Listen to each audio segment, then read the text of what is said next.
pretty damn good at crashing, that's for sure. This is exactly why I made this. The tank freestyle frame is a crowded and competitive marketplace with tons of great options for sure, but I wanted...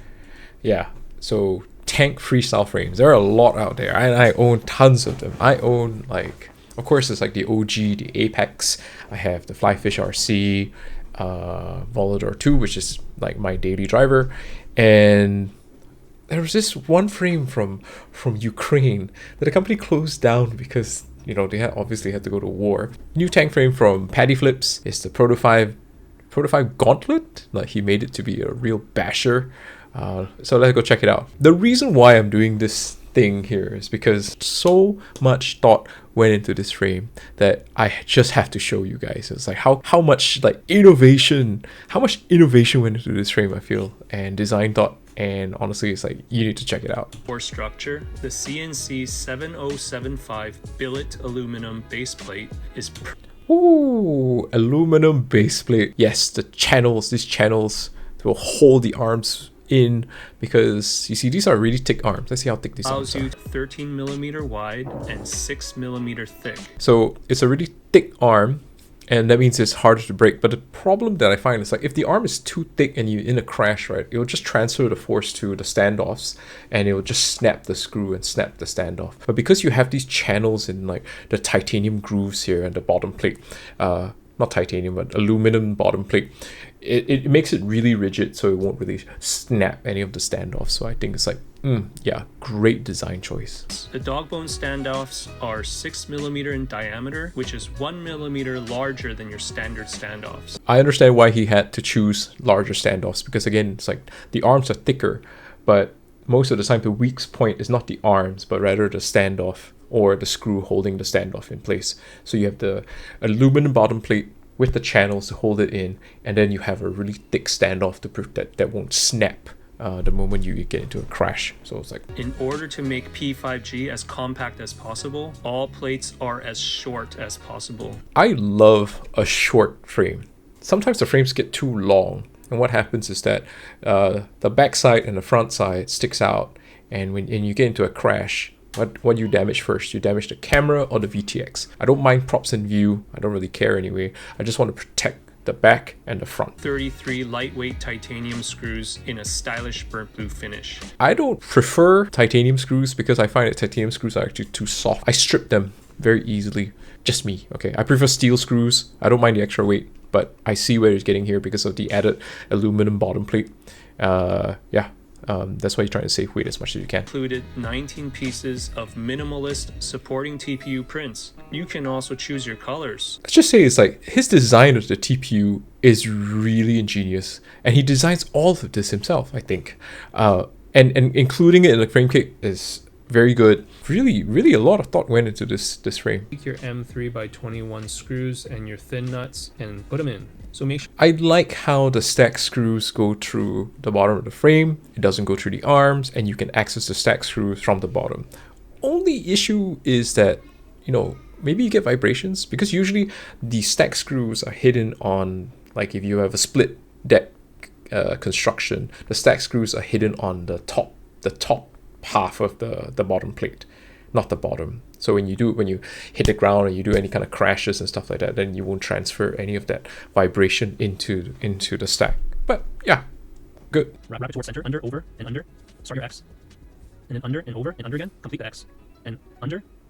And just with a little bit of tension, just pop it right in. See that motor wire TPU thing to wrap around? It's like really clever, really ingenious. I don't mess with them.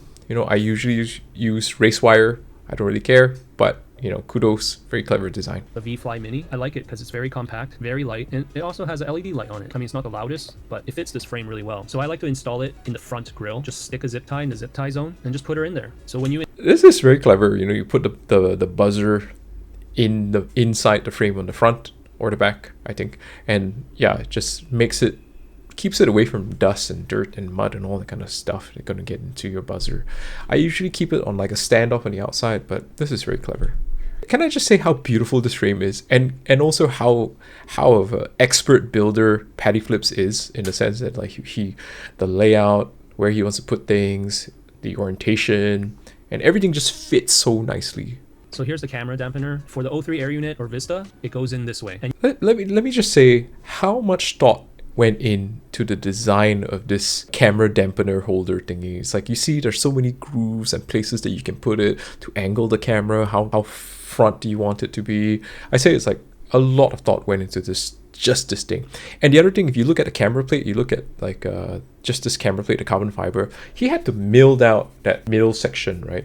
And usually the milling part takes so much more effort and it requires more precision than just cutting the frame. So you just cut the carbon, but instead of that, he's put additional work to mill out the centerpiece. Like, he didn't need to do this, but he did it anyway. Yeah, so much effort went into the design of this frame. now push your camera through the top. It's good to have the coaxial cable over the rear standoff. Then it hovers over your stack and won't touch it. I really like the way this camera cage in the front goes together. It reminds me of the Armagot 250 or any of the Catalyst Machine Works frames that I used to like, the Vanguard, the Shocker. They have this thing where it's like the two carbon fiber plates goes like this, and then you have like the standoffs that go horizontal. It's a much, I feel it's a much nicer, looks cooler than the usual, vertical standoffs and the plates just go on the top. This is the VTX dual antenna mount holder. So that's the bottom side. So this is the VTX antenna holder. Something as simple looking as this, but you have the ability to hold like dual antennas, small antennas, big antennas, O3 antennas. It's really clever, right? The way that like he designs this thing just that fits everything, or every combination of VTX and antennas, especially on. So under the top plate, we have M2 25x25, and we also have M2 20x20. The VTX goes on the top plate, not the bottom. Because I was wondering, it's like, okay, it's so short. You have your stack in the middle, and then usually you need to have space at the back to put your VTX. But he solves this problem by putting the VTX on the underside of the top plate, which to me is, wow, that's like best feature, the thing that really sells it to me. Because my biggest problem is like, whenever I'm doing Matty flips, I would hit the back of my quad first. I would damage the O3. So I've smashed up so many O3s already by doing this dumb stuff that I do, because this thing sits at the back of the frame, and then when you crash it hard enough, you'll bend the metal and then this thing will break. This guy solves it by putting it on the top plate, so it sits a little bit further back, and then when you hit the back, it doesn't damage the... it's, first of all, it's an aluminum plate, and it doesn't damage the VTX. Amazing. Now you can move the O3 air unit from quad to quad, and then you just pop it in there. So before we put this is another great feature. In the case that, let's say you're traveling, you smash an O3 on one quad, and you need to move it to, let's say, another quad, like a smaller quad or whatever in his repertoire of designs, you can just take the O3 out, pop it out, and then put it into another quad. Will actually protect the battery, and also it aids in turtle mode. So this frame also see, look, just the ingenuity of the TPU design. He designed this kind of battery strap that has a little like arrow on the top. These things have been done before, but he integrated it into the strap. The amount of thought that he put into just building out this frame with all the TPU and all the design considerations that he decided to do, this is like, oof. Camera, use these two holes. That way the LiPo is perfectly centered between all four motors. It's just so much thought goes into just the top plate design that allows you to mount it both toilet tank and also just a normal position. I want to try toilet tank. I never have any quads that fly toilet tank, but yeah, it's like, definitely want to check it out. Into the antenna mount, fold it right over and screw it into the top plate. Look, just that little thing where the TPU folds over, then you screw it into the top plate to keep like the antenna secure. What? Each side, you can sneak a zip tie in there and secure your XT60 pigtail to prevent prop strike.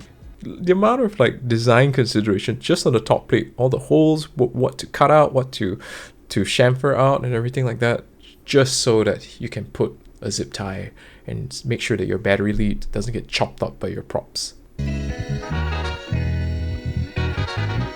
Look at this frame. Look at how beautiful this thing is. The colors, the aluminum bottom plate, the TPU considerations, and the size of it is very compact. It looks very compact. I don't know about the weight though, but yeah, most people don't really care so much about the weight if it's meant for bashing, but I think it should be pretty good. Patty Flips, if you're watching this, you're like one of the best frame designers or solo frame designers that I've ever seen so far. At least it's been super ingenious in terms of your design, like the TPU, the how do you want the things to come together and everything. It looks really good. So mad respect. Awesome. I can't wait to get my hands on one of these. I'm gonna like DM Dopey FPV and be like, yo, do you have one of these? I'm gonna try them out. Oh man. But you should check it out, this frame. This frame looks amazing.